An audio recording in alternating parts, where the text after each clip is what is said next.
자, 여러분, 오늘은 히브리서 강의 28번째 시간입니다. 언제까지 이유식만 먹습니까?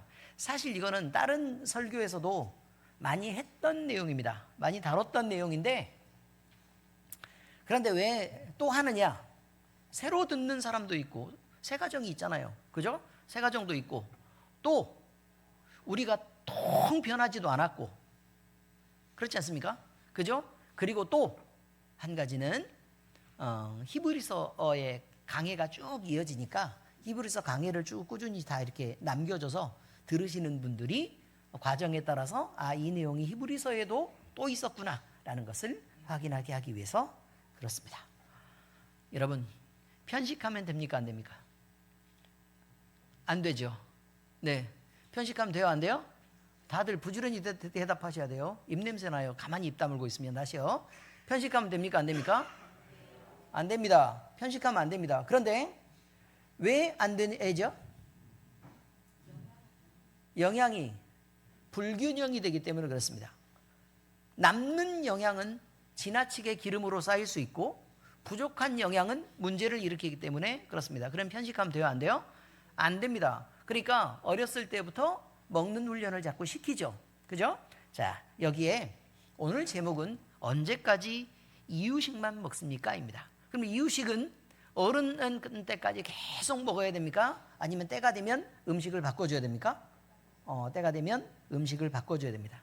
한 가정에요, 아기가 태어나면 어머니는 처음에는 젖을 먹여서 아이를 돌봅니다.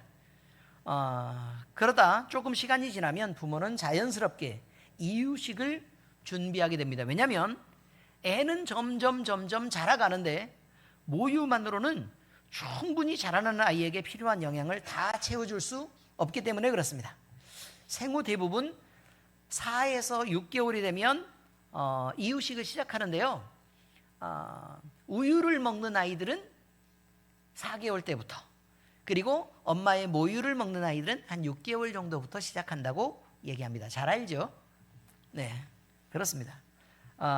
그런데 맨 처음에 시작할 때는 가장 부드러운 쌀죽 같은 음식으로 시작하지만 거기에다가 나중에 계란도 넣고 그리고 야채도 넣고 그 다음에 고기들도 조금씩 갈아가지고 이제 조금씩 영양을 점점 채워가는 것을 알 수 있습니다. 이유식은 이렇게 시작하는 것입니다. 그리고 이것은 뭘 고려한 거냐? 아기가 점점 자라가는 발달 과정에 따라 다양한 영양분을 공급하기 위해서 그렇다라는 것입니다. 그리고 어른들은 소금을 짜게 넣어서 먹지만 아이들은 간을 거의 하지 않죠. 이런 순한 음식들을 먹인다는 것입니다. 자극도 없고 또 매운 것도 안 넣죠. 그렇죠? 자, 왜 그래요? 아기들은 소금도 줄여야 되고 그 다음에 매운 것들은 너무 자극적이어서 안 된다는 것입니다. 그 다음에 튀기는 것들을 잘 먹여요? 안 먹여요? 안 먹이죠. 끓여서 먹입니다. 이것도 해롭기 때문에 그렇습니다. 이렇게 이유식을 시작하는 이유는 단 한 가지입니다. 아이가 자라기 때문입니다. 아이가 자라기 때문입니다. 그러면 아이가 자라면 성장하는 아이에게는 반드시 더 풍성한 영양이 필요하기 때문에 그렇게 하는 것입니다. 그런데 아이가 만약 자라야 할 때 자라지 않고 계속해서 이유식이 맛있다고 또 안 씹으니까 편하다고 계속 이유식만 먹기 원하고 씹기를 거부하면 여러분, 부모의 마음에 염려가 생깁니까? 안 생깁니까? 생깁니다. 귀엽고 사랑스럽지만 아이가 왜 안 크고 이 자리에 계속 머물러 있을까 하는 걱정이 찾아오겠죠. 성장해야 될 시기에 성장하지 못하는 것은 부모에게는 매우 심각한 문제로 다가오는 것입니다. 히브리서 기자는 오늘 본문에서 바로 이와 같이 영적인 장면에서도 우리에게 이런 문제들이 있고 단계들이 있다고 말합니다. 신앙 연수는 오래되었지만 여전히 젖만 먹고 있는 성도들을 지적합니다. 그리고 기본적인 가르침만 반복해서 들어야 되는 성도들, 그리고 똑같은 말들을 계속 하는데도 태도가 바뀌지 않는 그 성도들에 대해서, 그래서 단단한 음식을 감당하지 못하는 성도들의 모습을 안타깝게 바라봅니다. 때가 오래되었으므로 너희가 마땅히 선생이 되었을 터인데, 자, 과정만 보자면 또 시간만 보자면 남들을 어떻게 하는 때가 돼야 된다고요? 가르치고 이끌어주고 도와줘야 되는 때가 됐다는 거예요. 그런데 마땅히 자라 있어야 될 사람들이 여전히 초보의 자리에 머물러 있는 모습을 보면서 사랑하는 마음으로 야, 이래서 해야 되겠냐 얘들아 라고 탄식하고 있습니다. 오늘 주님은 이 말씀으로 우리에게 묻고 있습니다. 언제까지 이유식만 먹고 있을 것이냐 이 말입니다. 너는 언제까지 이유식만 먹고 있을 것이냐. 주님이 지적하신 이 지적은 정죄하기 위해서 그런 게 아니라 우리 영혼이 더 단단한 음식을 먹고 더 잘 자라고 더 강건해지고 더 분별력 있는 성숙한 성도로 바라시기 때문에 그렇습니다. 우리의 신앙이 성숙의 길로 나아가기 위해서는 오늘 말씀 앞에서 정직하게 서서 자기 자신을 한번 재보아야 될 것입니다. 성경 말씀 설명입니다. 첫 번째 말씀은 말씀을 적극적으로 수용하여 실천하지 않는다면 성장은 결국 멈추게 된다는 것입니다. 음식을 주잖아요. 그러면 음식은 때에 맞춰서 이유식도 하고 그 다음에 이유식을 지나면 이제 딱딱한 음식들을 손에 쥐어주게 됩니다. 그죠? 그러면 애들은 어떻게 해요? 이빨이 나면 그것들을 씹어야 하고 그리고 오랫동안 꼭꼭 씹어서 삼켜서 그것들을 소화시킬 수 있는 단계까지 자라가야 된다는 것입니다. 결국 씹어야 된다는 거예요. 누가요? 먹는 내가 씹어야죠. 그럼 대신 막 옛날 할머니들처럼 막 이렇게 우리 옛날 할머니들을 보면 굳이 이걸 긁어서 애한테 먹여도 되는데 꼭 씹어가지고 뱉어서 이렇게 해주면 엄마 왜 인상 써요? 내가 준 것도 아닌데 왜 그래요? 어쨌든 할머니들이 막 그렇게 주면 막 기겁하고 다 싫은 할머니 앞에 애를 데리고 가지 않습니까? 그렇지 않습니까? 그러니까 그거는 그 정도까지는 아니더라도 아니 자기가 스스로 씹을 줄 아는 힘은 있어야 되는 거 아니냐 이 말입니다. 히브리서 기자는요, 때가 오래되었으므로 너희가 마땅히 선생이 되었을 터인데 라고 말하면서 수신자들의 영적인 상태를 사랑의 탄식으로 지적합니다. 때가 오래되었다라는 이 말은 단순히 신앙의 연수만 길었다라는 의미가 아니라 그만큼 자라 있어야 되는데, 그러니까 말씀을 이만큼 들었으면 이만큼 자라 있어야 되는데 그럴 책임이 있고 또 가르치는 입장에서는 그만큼 기대를 하고 있었다는 그런 뜻일 텐데 거기에 못 미쳤다는 뜻입니다.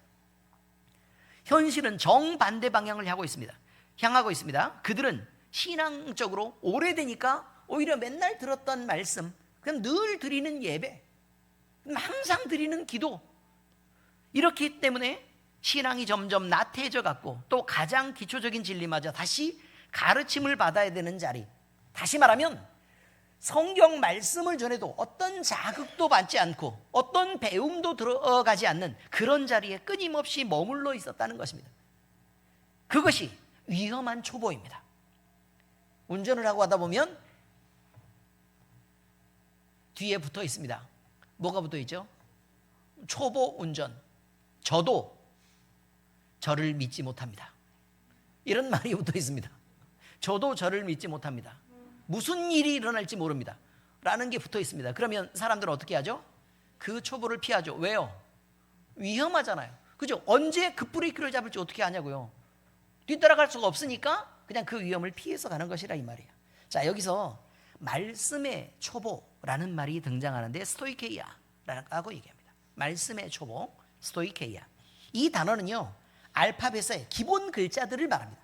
기본 글자 A, B, C, D, E, F, C 이런 걸 말합니다. 이해하셨습니까? 스토이케이아는 뭘 말한다고요? 알파벳의 기본 글자, 기역, 니은, 디귿, 니을, 아야, 어여 이런 것을 의미한다 이 말이에요. 자, 그러면 우리가 말씀의 초보에 머물러 있다는 것은 영어 공부를 시키려고 뭘 했는데, 알파벳을 가르쳤는데 그것만 잘한다고 날마다 밖에 나가서 처음에 A, B, C, D, E, F, G 노래를 부르고 다니니까 부모가 막 흥분을 해가지고 우리 애는 막 영어 천재다 이러고 다녔다는 거예요. 그런데 6년, 7년이 지나도록 A, B, C, D, E, F, G 가나다, 마바사 너 이러고 있다고. 그럼 부모가 걱정이 돼요, 안 돼요? 아니 우리 애가 노래를 그렇게 잘하는데 왜 걱정이 됩니까? 똑같은 것만 계속 반복하고 있다는 건 위험한 것이기 때문에 그렇다는 거예요. 자, 그래서요, 이것이 스토이케이아는 반드시 우리가 알아야 될 기초인 것은 맞습니다. 그래서 그게 너무나 중요하죠. 왜? 그걸 모르면 아무것도 아니니까. 그렇지만 그 단계에 머무르면 안 되고 거기서부터 응용돼서 자라야 된다는 것입니다. 바울도 고린도 교회를 향해서요, 내가 너희에게 젖을 먹이고 밥을 먹이지 아니하였노니 라고 얘기할 때가 있었어요. 너희가 아직도 육신에 속한 자이기 때문이다 라고 그것을 말합니다. 자, 그러면 육신에 속한 자들은 어떻게 된다고요? 아직 영적인 수준이 낮으니까 젖을 먹어야 하는 단계인 것도 맞다는 거예요. 그래서 그것을 가르쳐서 젖을 먹이고 또 이유식을 먹이면서 성장시켜야 되는 그런 단계도 있다고 말합니다. 고린도서 3장 2절에서 3절 중반까지 함께 읽습니다. 시작. 내가 너희를 젖으로 먹이고 밥으로 아니하였노니 이는 너희가 감당하지 못하였음이거니와 지금도 못하리라. 너희는 아직도 육신에 속한 자로다. 이야, 아직도 육신에 속한 자로다 이렇게 되어 있습니다. 여러분, 답답해요, 안 답답해요? 읽다 보니 답답하죠. 그렇지 않습니까? 맞습니다. 육신에 속한 신앙은 성장 없이 그저 묽은 젖만 먹어야 되는, 또는 이유식만 먹어야 되는 유아적 신앙 상태에 있다는 것입니다.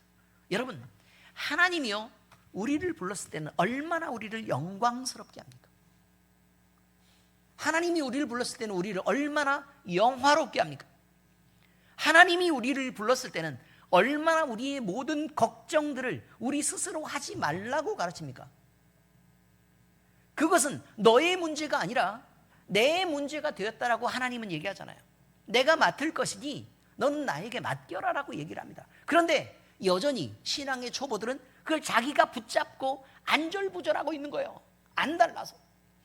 그것은요, 주님을 만나기 이전에 나여야 됩니다. 주님을 이미 만났으면 그 모든 것들을 뚫고 일어나서 그저 문제가 있으면 주님 앞에 맡기고 이제 나를 새롭게 바라보는 세계관이 필요한 거예요. 새롭게 바라보는 세계관. 내가 이 세상의 많은 사람들, 그 중에 괴로움을 당하고 실패한 많은 사람들 중에 한 명이 아니라 나를 특별히 지명하고 부르신 하나님의 영광을 위해서 내가 어떻게 하면 하나님의 뜻대로 하나님의 백성이 되어서 영화롭고 영광스럽게 살아야 되느냐라는 다른 신분, 다른 정체성, 아이덴티티를 얻었다고 얘기하는 것입니다. 전혀 다른 것입니다.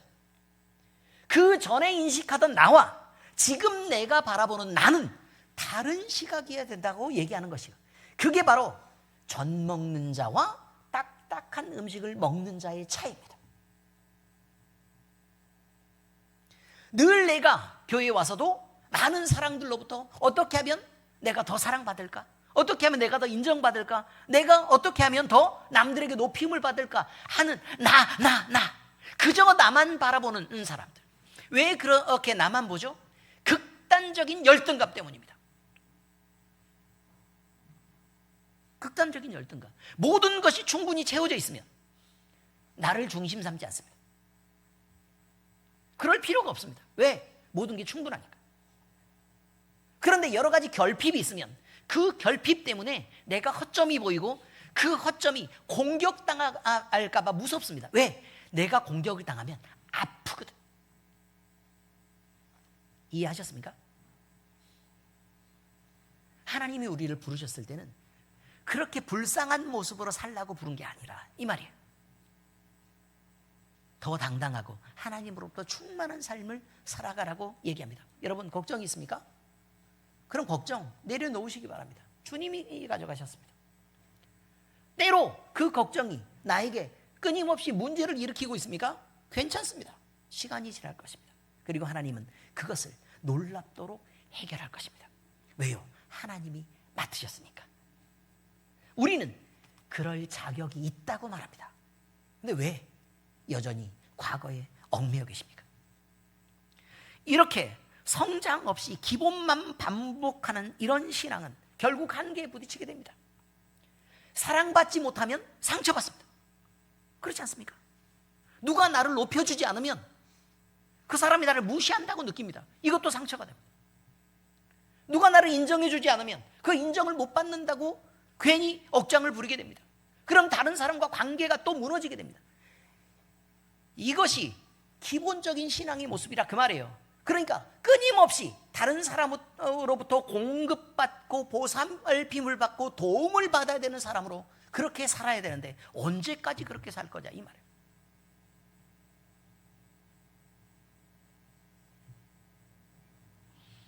이런 사람들은 다가오는 시험 앞에서 분별을 못하고 작은 고난 앞에서도 쉽게 흔들리며 달콤한 냄새로 다가오는 세상의 유혹, 그러니까 네가 지금 세상을 선택하면 이런 것들을 얻을 수 있지 않아? 라고 말하는 그 유혹에 너무나 쉽게 빠져버립니다. 그리고 절대로 헤어나오지 못합니다. 왜냐하면 그는 하나님을 의지하지 않았기 때문입니다. 이런 자들은 아직 유아적인 어린 신앙에 있는 자들이 맞다 그 말입니다. 사도 베드로는요 성도들에게 우리 주 예수 그리스도의 은혜와 그를 아는 지식에서 자라가라 라고 권면합니다. 베드로후서 3장 18절입니다. 함께 읽겠습니다. 오직 우리 주 곧 구주 예수 그리스도의 은혜와 그를 아는 지식에서 자라가라. 영광이 이제와 영원한 날까지 그에게 있을지어다. 이렇게 말합니다. 여러분, 영광이 이제로부터 영원까지 그에게 있을지로다. 예수 그리스도에게 영광이 있다는 거예요. 그러니까 그 예수님을 향해서 자라가라는 거예요. 예수님과 함께 하라는 거예요. 그래야 영광도 함께 누리게 되죠. 이런 말입니다. 성경은 신앙은 유지하는 것이 아니라고 말합니다. 이미 다 자라버렸으면 신앙을 유지하면 되겠죠. 그렇게 믿는 사람들은 위험합니다. 그리스도에게까지 자라가라고 얘기하는데 그럼 우리가 그리스도의 수준이란 말입니까 지금? 그게 아니면 자라야 되죠. 바로 그것입니다. 그러므로 성장 없는 신앙은 사실상 정지된 신앙이며 성장하지 않으니까 멈춘 거죠. 정지된 신앙은 결국 후퇴하게 되고 그것으로 점점 나이가 들면서 말라서 죽게 됩니다. 열매를 못 맺고. 존 칼빈은 기독교 강요를 통해서 이렇게 말합니다. 신자는 평생을 배우는 자이며, 그럼 우리는 지금 뭔데요? 신자죠? 그죠? 그러니까 어떻게 해야 된다고요? 평생을 배워야 된다. 그리고 한순간도 멈출 수 없는 성장의 여정 가운데 있다라고 말합니다. 그러니까 성도는 단 한순간도 멈춰서는 안 됩니다. 계속해서 자라가야 합니다. 어제 꿈을 꿨습니다. 제가 사실은 어제가 아닙니다. 오늘 새벽입니다. 꿈을 꿨는데 무슨 꿈을 꿨느냐? 죽는 꿈을 꿨습니다. 죽는 꿈. 자, 그런데 저 혼자만 죽는 꿈이 아니라 우리 아버지와 함께 죽는 꿈을 꿨습니다. 그러면 이 꿈은 절망이에요, 희망이에요? 예? 절망이라고요, 소망이라고요?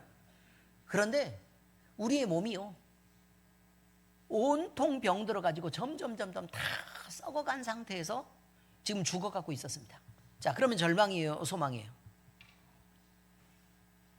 잘 모르겠죠. 무슨 말을 하려고 그러는지. 그런데요, 너무너무 좋았어요.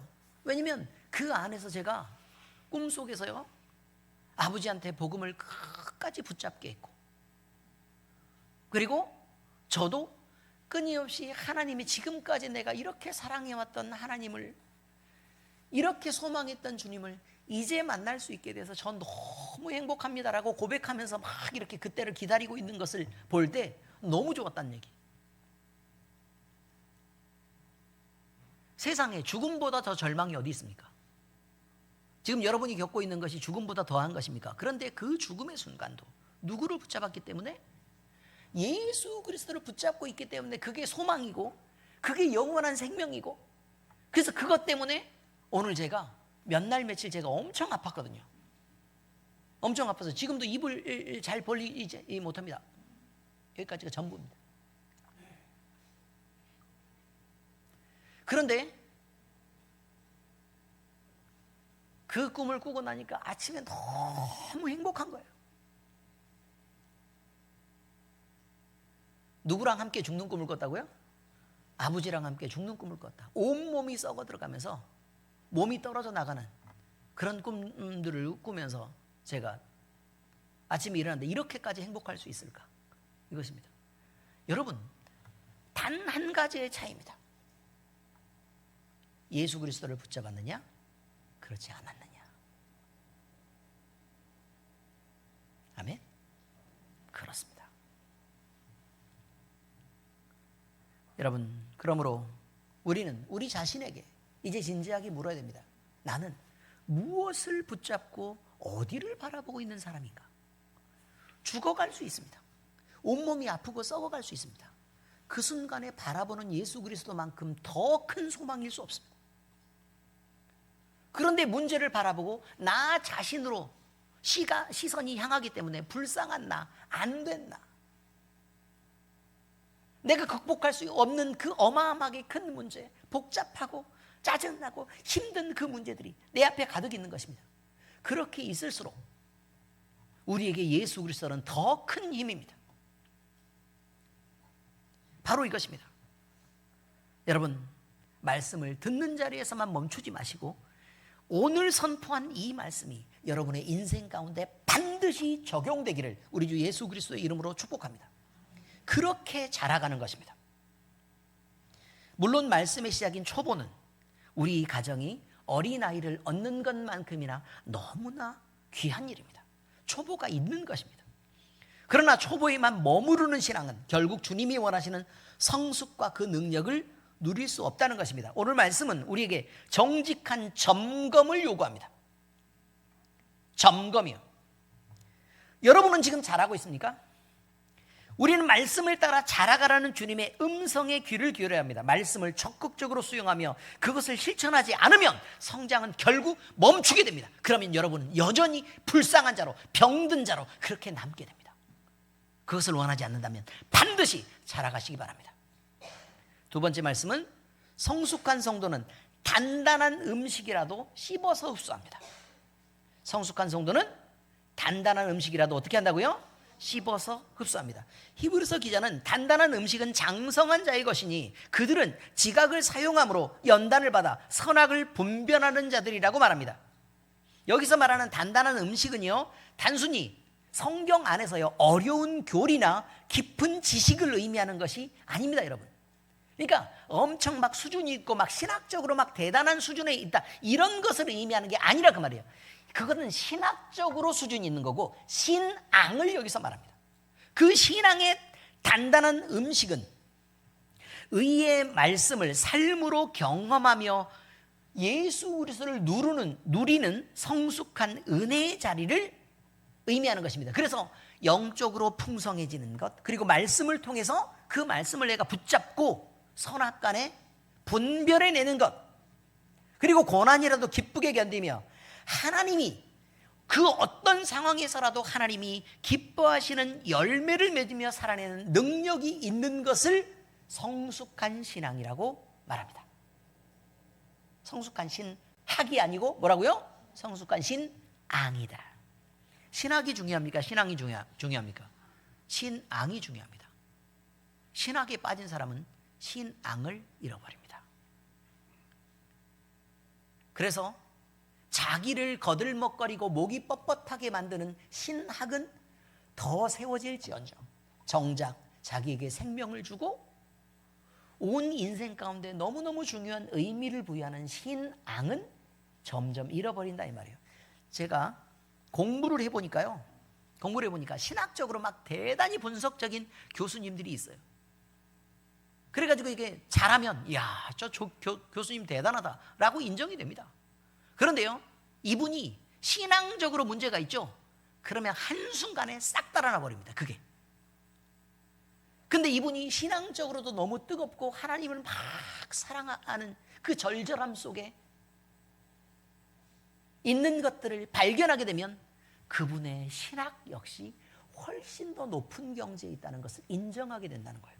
그 존경하고 존중하게 됩니다. 중요한 건 뭐라고요? 신앙입니다. 바로 그것입니다.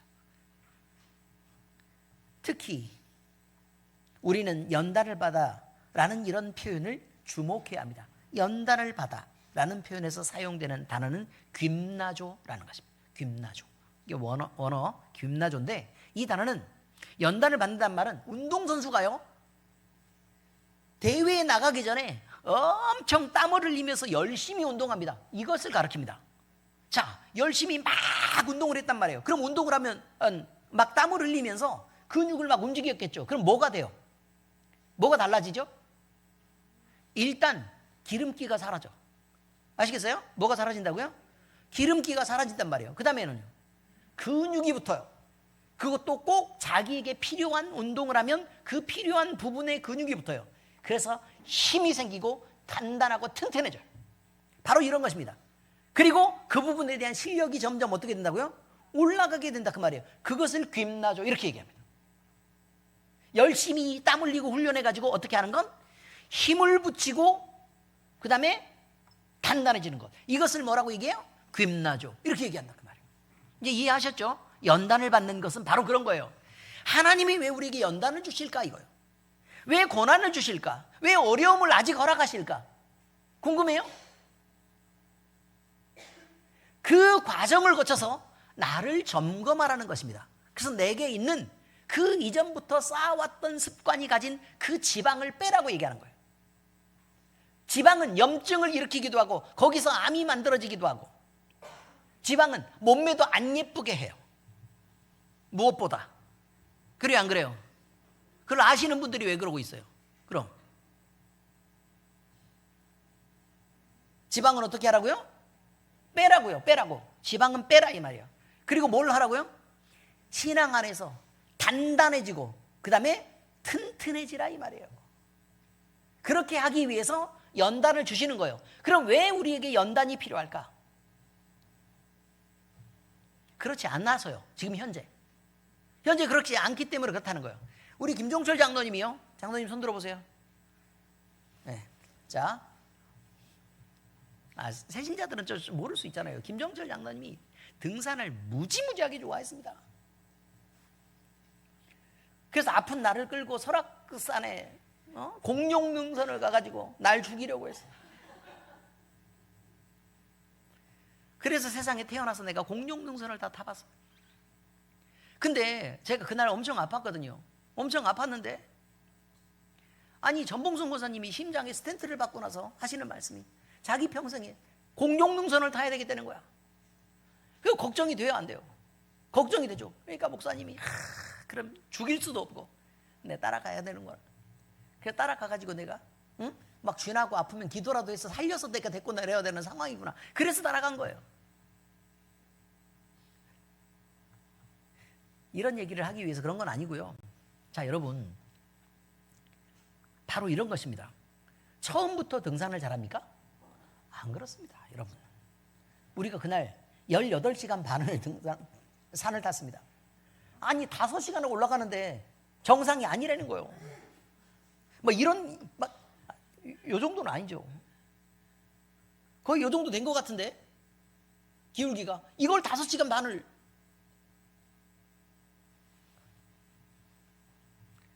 중간에 누구는 막 체해가지고 막 그 조용한 산에서 정원사님 고개를 드세요. 정원사님이라고 얘기를 안 했으니까 남들은 아무도 몰라요. 우리만 아는 거예요. 막 토하고 난리가 났었어요. 그리고 위에 올라가더니 김밥은 역시 고기 김밥이 좋다고 또 그런 일이 있었습니다. 정말 못 말리는 식구들을 데리고 그렇게 살았습니다. 여러분, 근데 처음에요 등산을 막 시작하려고 그러면 다리 아파요 안 아파요? 아프죠. 숨 가빠요 안 가빠요? 가쁘죠. 그런데요 웬만한 산들은요 공룡능선을 막 타고 다닐 정도면 웬만한 산에 올라가면 숨 가쁘지도 않고 다리도 안 아파요. 이게 연단이 중요한 의미라 그 말이에요. 운동을 꾸준히 하는 사람들은 연단을 받아서 몸도 가벼워지고 근육이 튼튼해지고 뼈도 튼튼해진단 말이에요. 그래서 웬만한 거는 힘들지 않은 게 돼요. 그냥 평지를 걷는 것보다는 조금 더 재밌네? 요 정도 수준이 된단 말이에요. 우리에게 다가오는 여러 가지 고난들이 바로 이런 의미여야 되지 않겠습니까? 오는 것마다 작은 언덕만 있으면 아우 또 올라가? 또 이러지 말고 그저 웬만한 고난들이 다가오고 웬만한 어려움이 다가오도 그저 뭐 우린 주님 앞에 그저 기도하면 뭐 되니까 이렇게 쉽게 넘어갈 수 있을 만한 체력과 강인함을 가져야 된다고 얘기하는 거예요. 그렇게 갖게 만들기 위해 하나님은 훈련을 시키고 우리에게 고난을 아직도 남아있게 하신 거라 그 말이에요.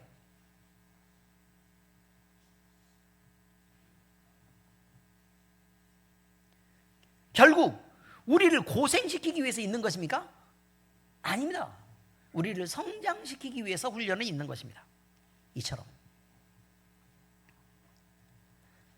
말씀에 순종하는 반복적 실천을 통해서, 그리고 그때마다 말씀이 주어질 때마다 내 것으로 받아들이고 적용하는 연습을 통해서 우리는 영적 감각이 세워지고 영적 체력을 갖게 됩니다. 아니, 여러분 생각을 한번 해봐요. 여러분이 만약에 아버지랑 같이 함께 몸이 썩어가면서 죽어가는 그런 꿈을 꿨다면 그날 기분이 좋아요, 안 좋아요? 웬만큼 연단이 됐기 때문에 그런 것들은 아무것도 아닌 일이라 그 말이에요. 아무것도 아닌 일이다. 우리 주님이 계시는데 뭐. 다시 말해서 단단한 음식은 하루아침에 주어지는 것이 아니라, 또 하루아침에 먹을 수 있는 것이 아니라 그 말이에요.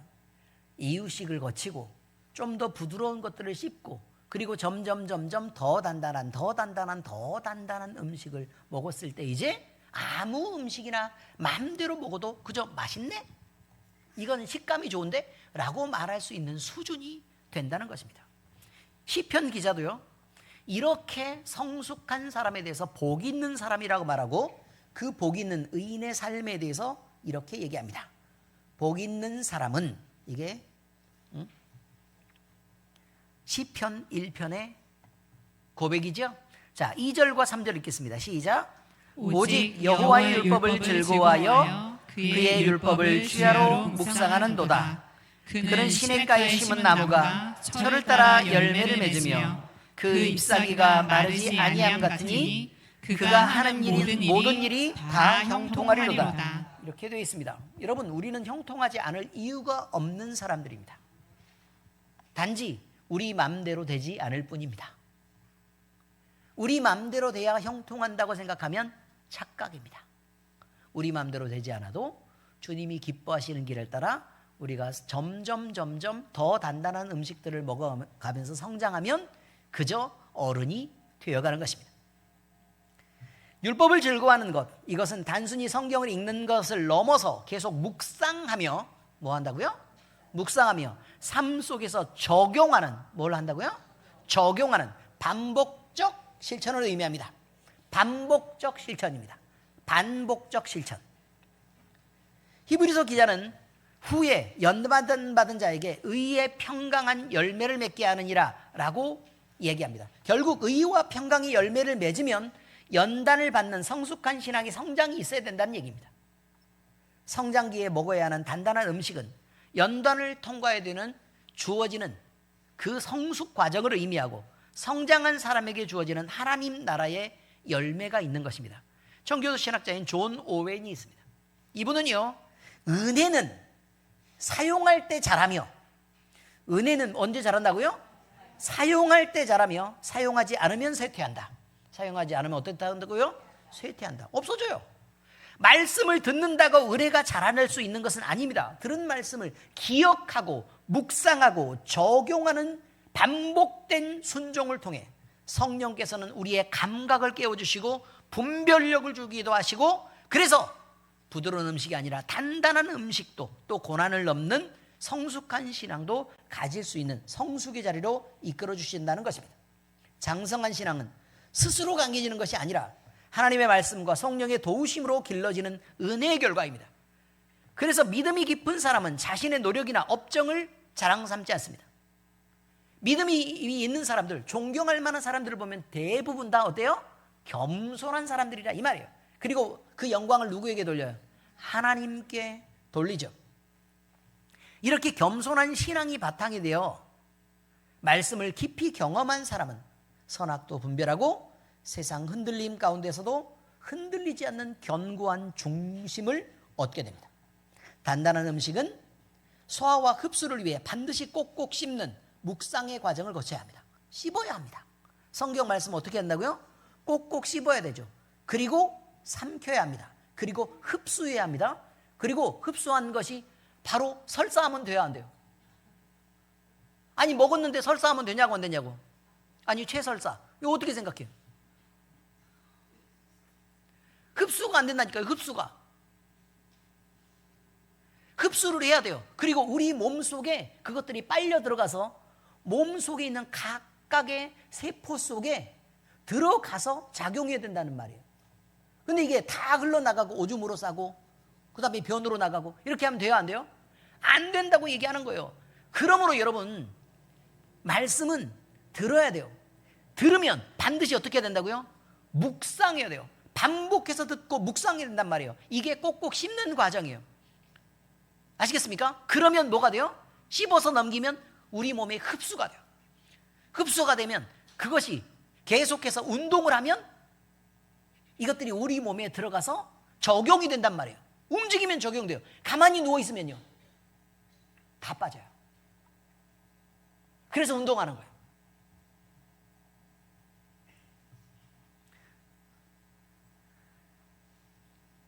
그러므로 성도는 씹기 어렵다고 해서 단단한 음식을 두려워하거나 멀리할 필요가 없습니다. 왜냐하면 단단한 음식을 소화하면 더 많은 영양과 더 많은 유익을 얻을 수 있기 때문입니다. 우리는 묵상을 통해 말씀이 더 깊이 원하는 단계, 또 말씀의 수준이 더 깊은, 더 기쁨의 단계, 더 넓은 인정의 단계, 더 높은 하나님의 권위를 발견하는 단계, 더 높은 순종의 단계까지 나아가야 되는 것이죠. 이런 순종의 연단을 받아서 하나님이 주시는 성숙의 은혜를 우리는 누릴 수 있어야 됩니다. 단단한 음식은 성숙한 자에게만 주어지는 양식이 아니라 성숙하도록 주어지는 양식입니다. 이것이 하나님의 은혜입니다. 그러므로 성숙하기를 바란다면 단단한 음식이라도 믿음으로 씹고 흡수하고 또 움직여서 적용하시기 바랍니다. 이제 말씀을 적용하겠습니다. 그러므로 단단한 음식을 들고 힘껏 씹어보십시다. 뭐 하시자고요? 씹어보자 이 말이에요. 히브리서 기자는 성도에게 단순한 책망의 말을 던지고 끝나지 않습니다. 오히려 말씀 속에 이제 단단한 음식으로 나아오라라고 주님의 부르심이 있다는 것을 말합니다. 신앙의 성숙은요 몇몇 특별한 사람에게만 요구되는 삶이 아닙니다. 아니 아기가 많이 태어났는데 누구는 너는 특별히 선택했으니까 넌 잘하고 너네는 다 선택하지 않았으니까 그냥 안 해도 돼 라고 얘기하는 거예요? 아니면 모든 아이가 자라야 돼요?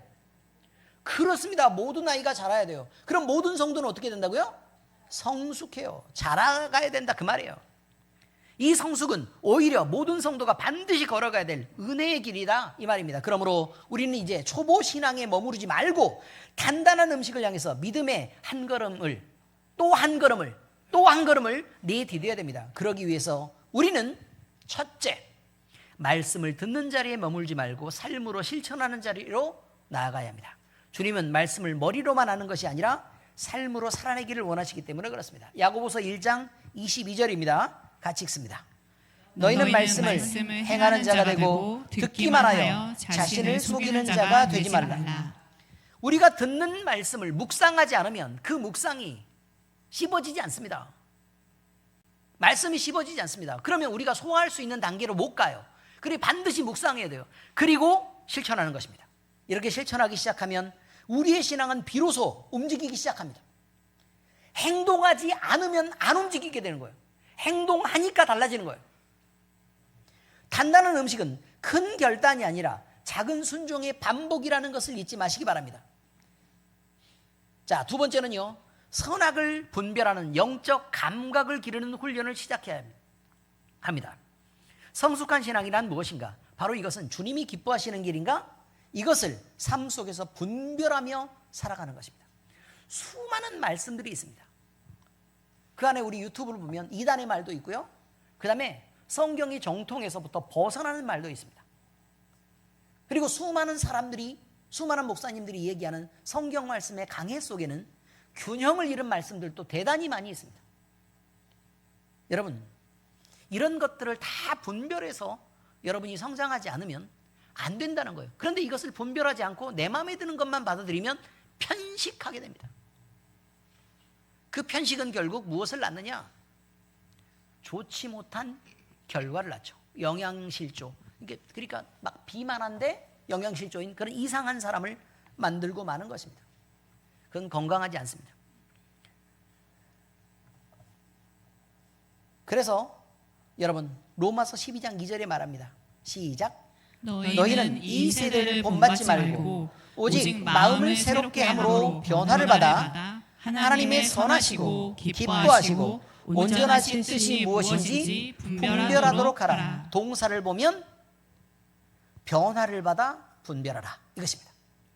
변화를 받아 분별하라. 지금 이 상태로 분별하는 게 아니라 어떻게 하라고요?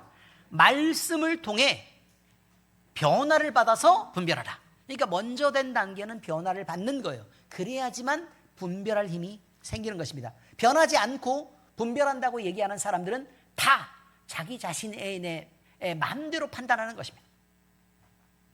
이 분별력은 하루아침에 생겨나지 않습니다. 말씀을 꾸준히 묵상하고 또 기도 속에서 주님의 마음을 구분하고 구할 때 이것이 확실하게 자라나는 것입니다. 세 번째는요, 고난과 유혹 속에서도 흔들리지 않는 성숙의 길로 나아가야 됩니다. 성숙한 성도는 고난이 없어서 흔들리는 것이 아니라 고난 속에서라도 말씀을 의지하는 법을 배웠기 때문에 흔들리지 않는 것입니다. 왜 흔들리지 않는다고요? 흔들릴 고난을 주지 않아서가 아니라 말씀을 의지하고 적용하는 방법을 배웠기 때문에 흔들리지 않을 수 있다. 다시 말해서 배를 탔는데 이 사람이 안전한 것은 배가 흔들리지 않아서가 아니라 흔들리는 배 위에서도 단단히 붙잡고 있기 때문에 그렇다는 거야. 히브리서 10장 36절입니다. 시작. 너희에게 인내가 필요함은 너희가 하나님의 뜻을 행한 후에 약속하신 것을 받기 위함이라. 결국 우리의 안전을 보장하는 것입니다. 하나님이 약속하신 우리의 구원을 보장하기 위해서 그렇습니다. 하나님이 약속하신 우리의 복을 보장하기 위해서 그렇습니다. 하나님이 약속하신 우리의 행복을, 우리의 영광을 보장받기 위해서 우리는 말씀을 적용하고 그 말씀 안에서 성숙해져야 된다는 말입니다. 단단한 음식은 인내 없는 사람에게는 고통이지만 성숙한 성도에게는 더 깊은 은혜를 경험하는 자리가 됩니다.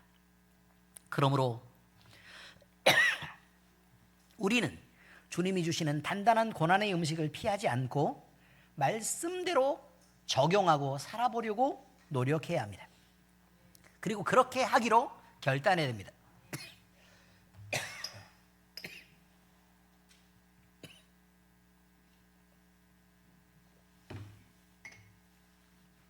아프다니까요. 성숙으로 나아가는 길은 불편한 길이 맞긴 하지만 그러나 그것이 전부가 아니라 주님이 우리를 더 가까이 부르시는 주님에게로 다가가는 사랑의 초청입니다. 그리고 그 길을 걸을 때 우리의 신앙은 반드시 자라게 됩니다. 이런 성숙한 신앙으로 나아가야 우리의 영혼은 더 단단해지고 더 깊어지고 더 분별력 있게 세워지는 것입니다. 주님은 오늘 우리의 신앙이 언제까지 이유식만 먹고 머물러 있기를 바라지 않으십니다. 그것은 우리에게 부드러운 이유식을 빼앗아 버리기 위함이 아니라 더 단단한 음식을 주어서 성장시키기 위함이라는 것을 잊지 마시기 바랍니다. 그러므로 우리는 말씀에 한 걸음 더 나아가서 말씀을 열심히 읽고 듣고 그리고 묵상하고 실천함으로 주님이 우리를 성숙하는 자리로 이끄시도록 순종해 가야 합니다. 오늘부터 작은 순종 하나라도 실천하시기 바랍니다. 그래서 말씀 다시 듣기도 하시고 성경을 한번 읽어보기도 작정하시기 바랍니다. 그때 우리 영혼은 자라가게 되고 또 가정이 세워지고 교회는 더욱더 온전하게 성장하게 될 것입니다. 주님께서 여러분의 걸음을, 우리의 모든 걸음을 붙들어주실 것입니다. 우리 주 예수 그리스도의 은혜가 우리 모두와 함께 하시기를 빕니다. 기도하겠습니다.